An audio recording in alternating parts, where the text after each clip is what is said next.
Hello, everyone. My name is David Serpa, and I am running for governor of California in 2026. And I want to start connecting with people directly because we're all struggling right now. People want to be able to afford $2 gas. We want to have $2 gas in the state of California. We want to be able to afford our groceries. We want to be able to afford our energy bills.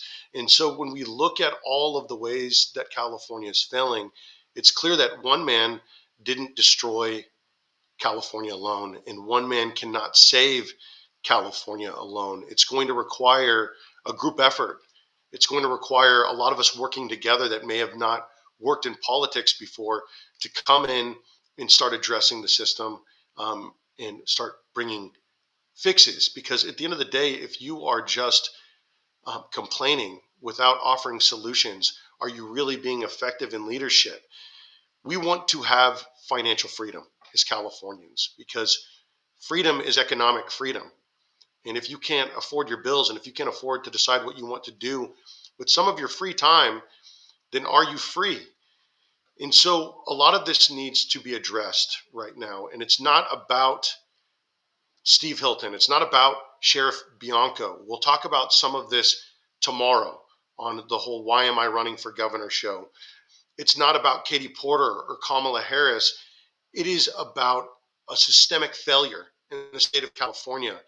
And a systemic failure requires a systemic response. We have to get on the same page as Republicans, as independents, as people who may have not been involved in the political process. And part of that requires an education in the system.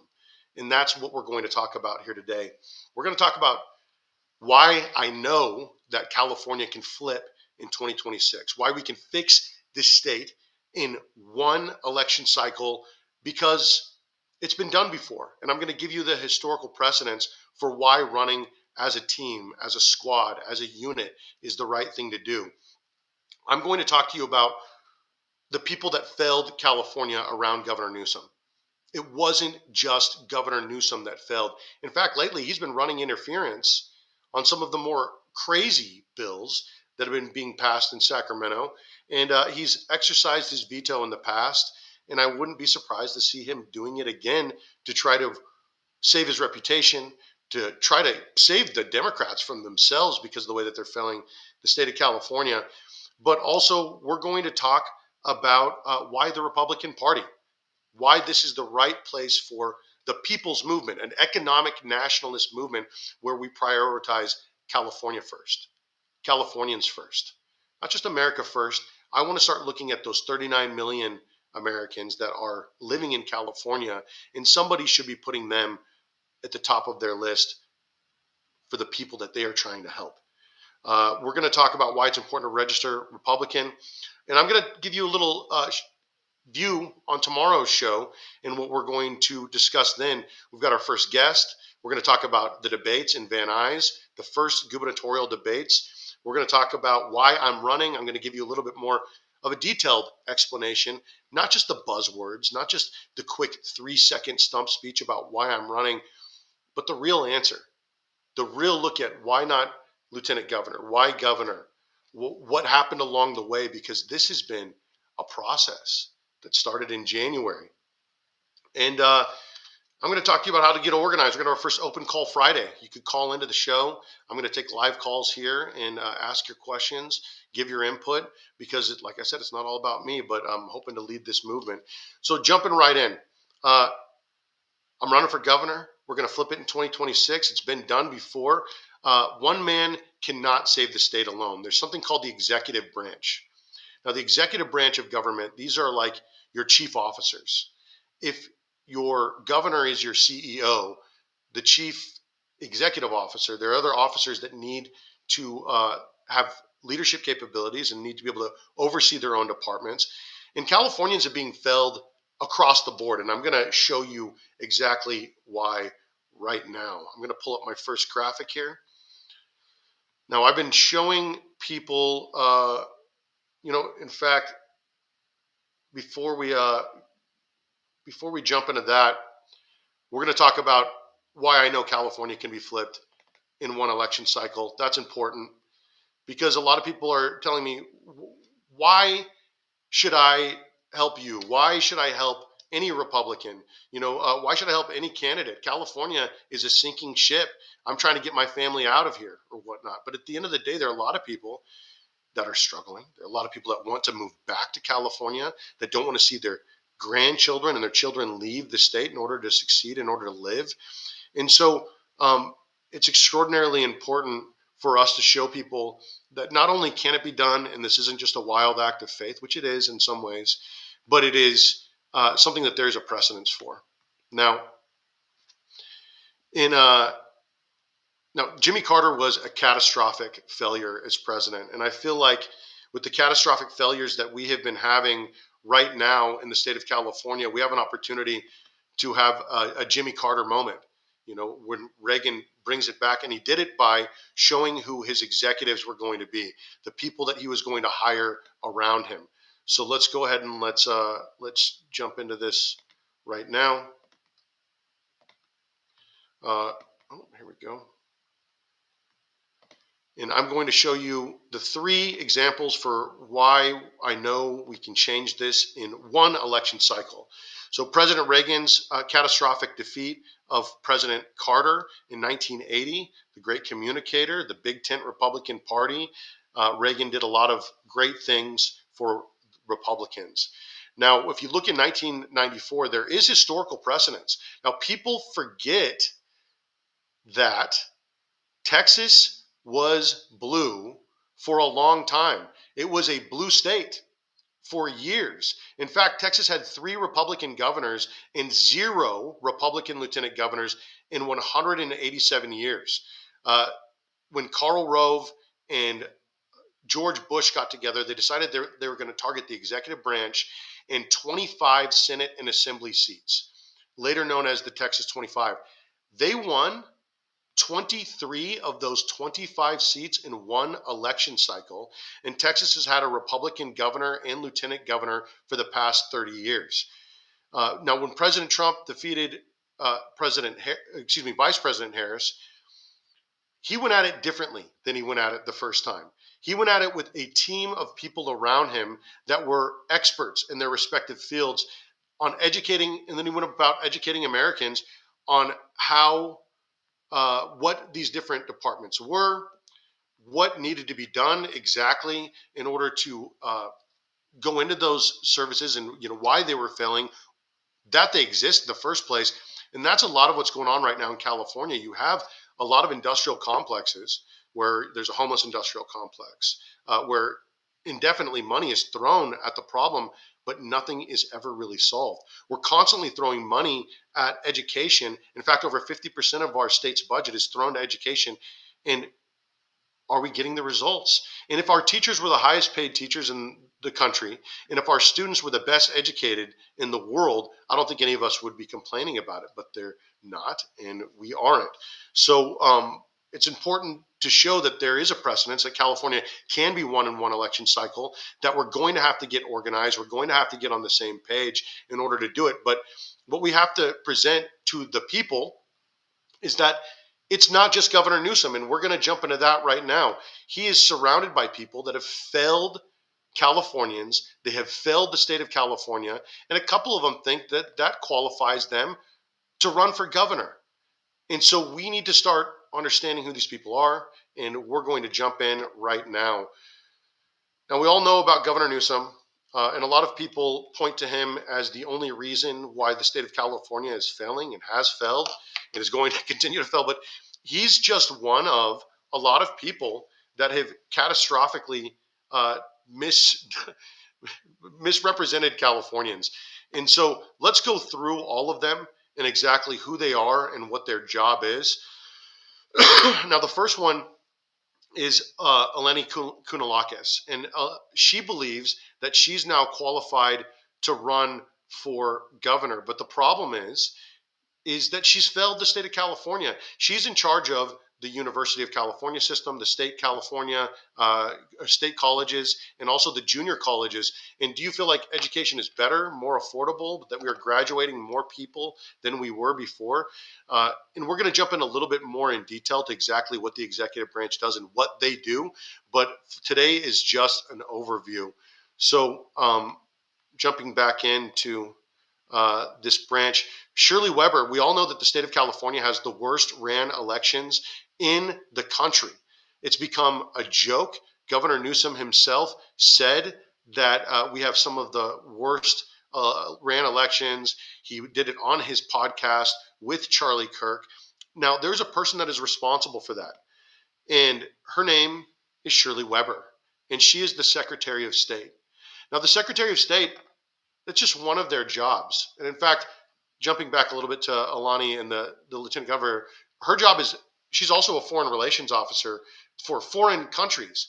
It's her job to negotiate and be our representative and our diplomat to Mexico and to China. And are we being represented properly on the global scale? Jumping back to Shirley Weber, because a lot of these branches overlap. Now, not only is she responsible for elections, she's responsible for records, the business, the management, and she's our chief relations officer to other states, to Arizona, New Mexico, and she could help us start working towards fixing our water issues. Now, the state treasurer determines where the money is spent. They're basically the Bank of California. Who gets paid? How much do they get paid? They are setting us up for failure. They're setting us up for success. And when I look at this position in the state of California, I look at an opportunity for us to not just keep charging people tax revenue, keep increasing people's taxes, which is indefinite, and it continues to increase our property taxes, our sales taxes, but we should start figuring out how to invest public funds in a way that yields a dividend, in a way that puts us in the green, not just continuously operating in a perpetual deficit, that's what we do. Every year we end up operating in a deficit and we're the fourth largest economy in the world. And that's something that Governor Newsom likes to brag about right now. We're the fourth largest economy in the world. Where are we investing our money, Fiona? Where are we investing our money, State Treasurer? A lot of us are calling for a Doge of California. And you hear this pretty regularly. You hear, we need to Doge California, audit California. That's actually a job. The job belongs to the state controller. It is Malia Cohen's job to audit the state of California. And when I look at not only the bullet train to nowhere, when I look at the lottery money that was supposed to save our schools, when I look at the $7.9 billion in water infrastructure that we all voted for, when I look at the additional $2 billion in arts and music funding that we all voted for, when I look at all of this money that is being spent all over the state, it's something that I would want to have results for. I'd want to track where the money is being spent, whether or not we are getting juice for that squeeze. And if not, we need to reallocate those funds. So it is the job of the state controller to audit California. And I have people in mind for all of these positions. And I think that you'd be very excited to find out who some of these people are. We're going to talk about my thought process on Monday for how I've been driving all over the state of California for the last 10 weeks, meeting with people about how we can have them replace these positions and be effective at their jobs so that we go in with a unified message, because it's not just one person, like I said, that's going to save the state of California. It has to be a bunch of people working together with a unifying message, a cohesive message where they are all experts in their respective fields. Now, going on next to Tony Thurmond. Now, are you happy with the state of education in California? I've heard that we're ranked 49th out of 50th. There are other places that put us even lower than that. What has happened to education in the state of California? It has been a catastrophic failure.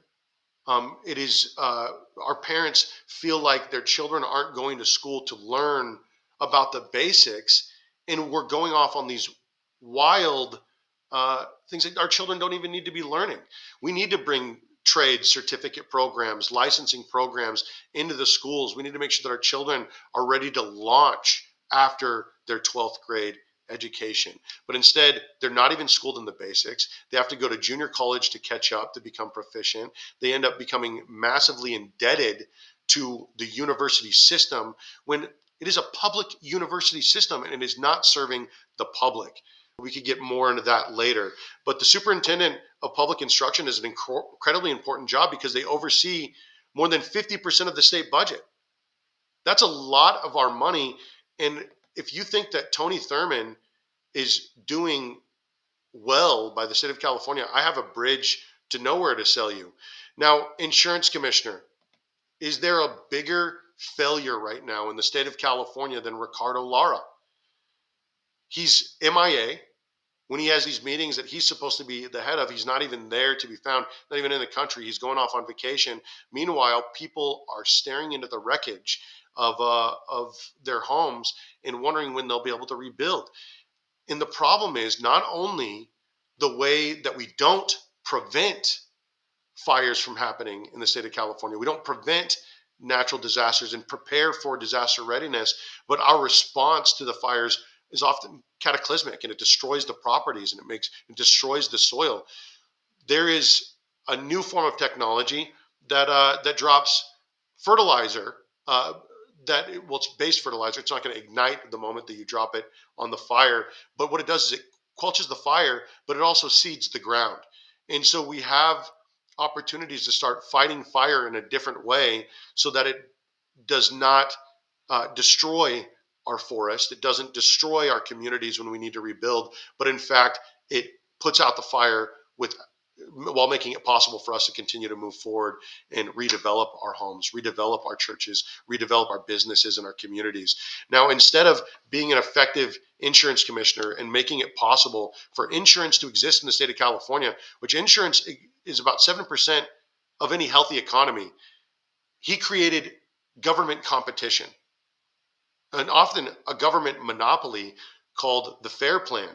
Now, I've been talking to people about running for insurance commissioner that are experts in their respective field. There's one person specifically that I really wanted to do it, but she is not interested. We'll talk a little bit more about that on Monday.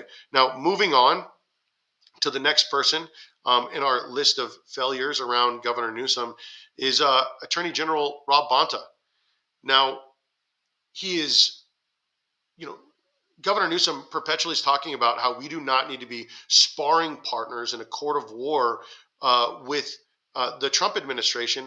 And yet he bragged in the same breath of air that his administration has sued President Trump's administration in his first term, over 100 times and this and that.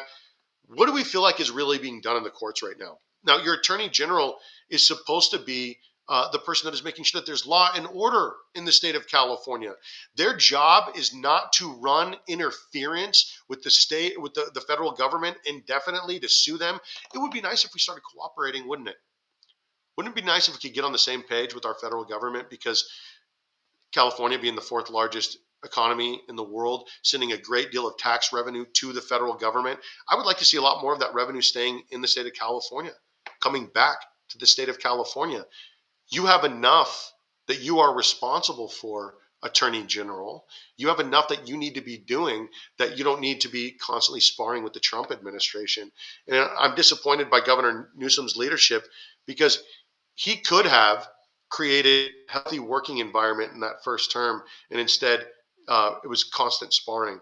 Now, it's not just Newsom that has failed the state of California. It's clear. And I understand it's very easy to look at the person at the top of the pyramid, and I've done that as well. And it is his responsibility. He is the failure. But the thing is, are your elections ran properly? No? Okay, well, there's a person that's responsible for that. Do you feel good about our university system in the state of California? No, there's somebody to hold responsible for that. Do you feel good about the way that our money is being spent in the state of California, where it's being spent? That's good. Well, there's somebody to hold accountable for that. Are you happy with the frivolous nature of government spending and the lack of auditing that's happening? There's somebody to hold responsible. Are you frustrated with education in our public schools? There's somebody to hold responsible. Are you frustrated with insurance and the fact that it's doubled, quadrupled, or even become impossible to get in the state of California? There's someone to hold responsible. Are you frustrated with the lack of law and order in the state of California and the lack of justice in our justice system currently? There's someone to hold responsible for that. And it's important that we start knowing who they are. in what they have done and what they haven't done to represent us here in California. Now, I understand a lot of people are looking at me and they're saying, well, why the Republican Party? Why? And I get it, and I attack the Republican Party. I want to make it very clear. The Republican Party is also responsible for the failures in the state of California because we have failed to offer a viable alternative party platform. We failed to offer candidates that can get up there and articulate their message and then get behind the ones that actually can. Instead, when there's a great candidate that's running for something, we often see a last minute sacrificial lamb thrown into the race in the Republican Party that doesn't have a hope of winning, that can't articulate a message, but it's almost like there's a lot of money to be raised by being the party of losers, for being the participation trophy party, for a party that really comes down on participation trophies. We're sure stacking participation trophies in the state of California as Republicans. So I don't want to be the party of losers anymore. I don't want to be the party of complainers, the party that has nothing to say. We need to be a party that is cohesive, that is working together, that is offering a viable alternative platform, that is able to articulate our message, be great communicators, create a big tent Republican Party so that we can stop being such principled losers, because that's what we are currently. And we're going to talk more about my message. We're going to talk about my contract with California that we're drafting. We're going to include you in on drafting that contract with California, what you think is missing, what you don't like. And we're going to make it a document that we are preparing together as Californians. It's a movement, and this movement needs to be supported with infrastructure. And I've been going around throughout the state of California showing this presentation to people, talking about the Republican regiment and our 5 battalions within it and how we can get organized. But first, we need to understand how we're failing. Now, of course, the Republican Party has failed, but we need to step up and build the infrastructure that's already there. We need to get cohesive. We need to get on the same page. And what we're going to do right now is we're going to talk about why I decided that the Republican Party is the right party for an economic nationalist California first movement, where we prioritize not just America first, but prioritize Californians first in our 4th largest economy in the world. Okay, I'm going to pull up the next infograph here, and I'm going to read this to you. This is something that I wrote. And it's not meant to be unnecessarily combative with the Democrats. But at the end of the day, my beef is not with the Democrats. My beef is with the Democratic Party. And I've got issues with the Republican Party. Understand, I'm always ready to fight with everyone, but I'm always willing to work with everyone. And that's kind of what's been missing lately, isn't it? So why the Republican Party? Let's go ahead and let's bring this up. And I want to show you this. Okay, the Republican Party is not the party of Davos. Oh, here, let me pull that back up. I apologize. The Republican Party is not the party of Davos, the globalists, or the oligarchs. And I know that AOC and Bernie, every couple of years they decide all of a sudden they're against the oligarchs again whenever it's convenient and time to raise money. But the Republican Party is not the party of Davos.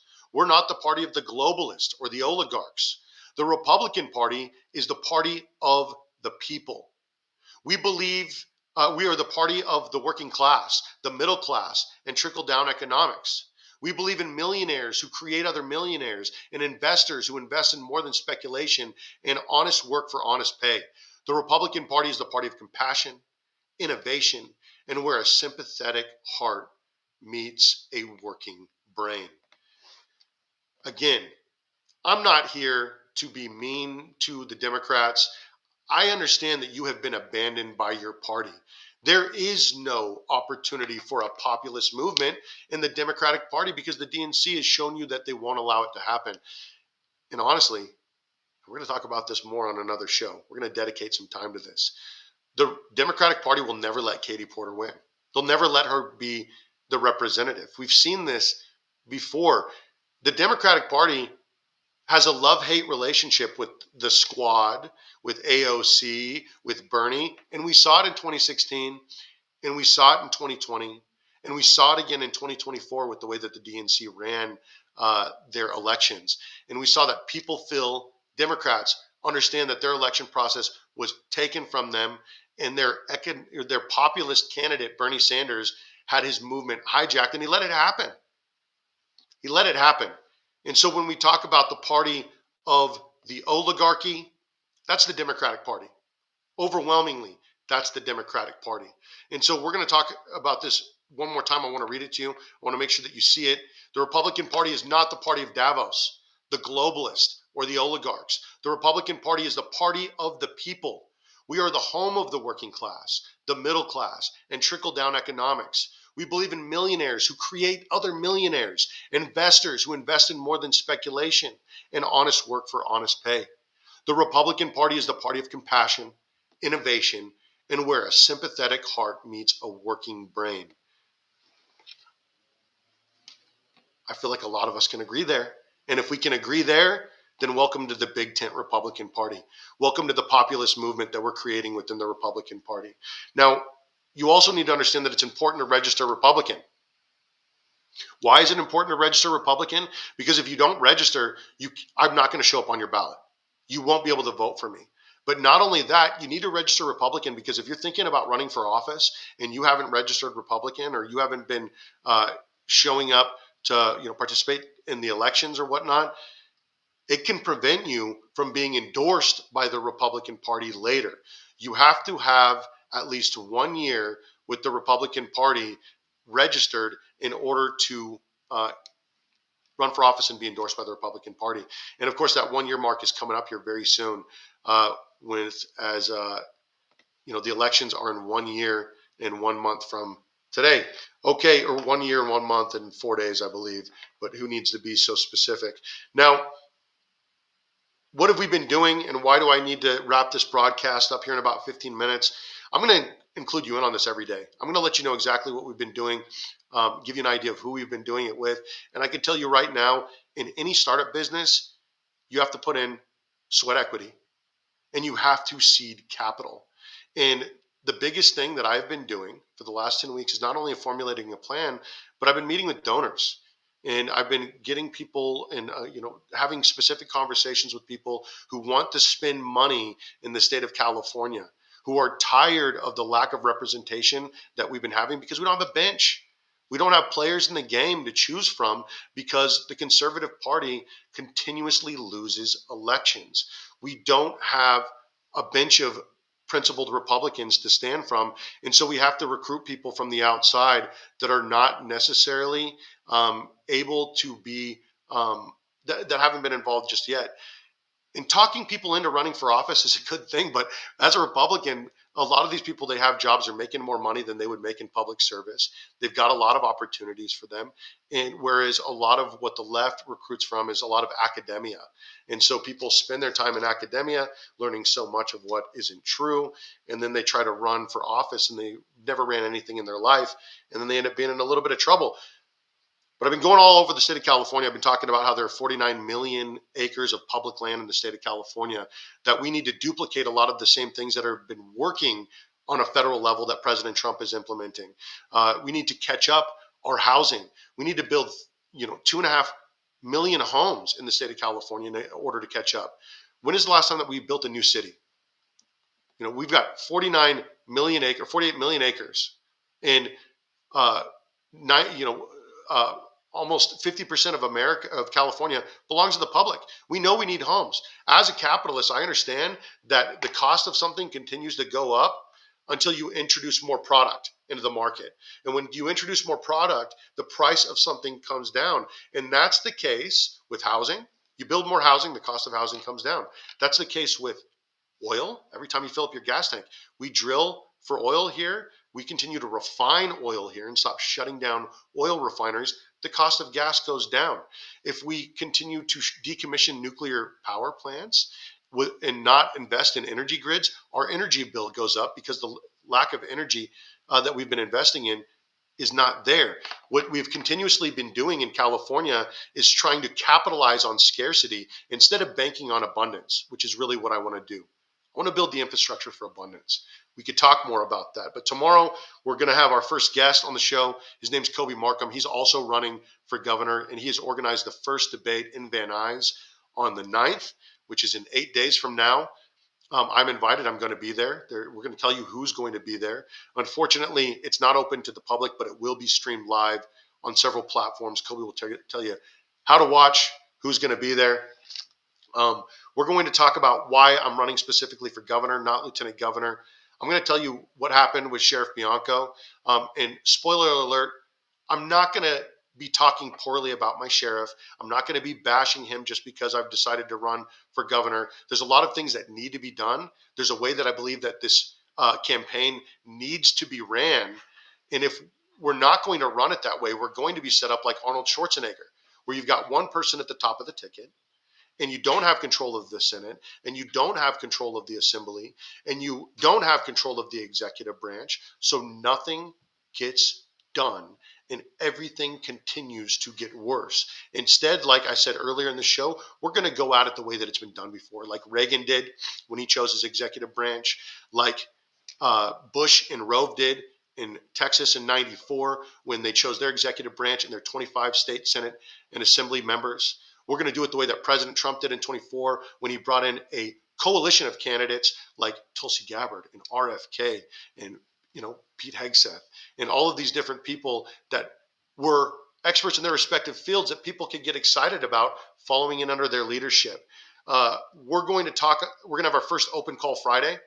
I'm going to post my cell phone number on the page live tomorrow. I'm going to field calls live, and we're going to get your questions. I'm going to answer them for you. And then we're going to get organized. Okay? So thank you all for watching. I appreciate the viewership. Kathy said, Hillary's my mom. My mom worked on my campaign. She was a wonderful gift to the world and a wonderful gift to my campaign in the last election cycle. Unfortunately, she did end up getting cancer. She's now cancer-free. And she's so ready to start working on my campaign and so ready to start helping me out.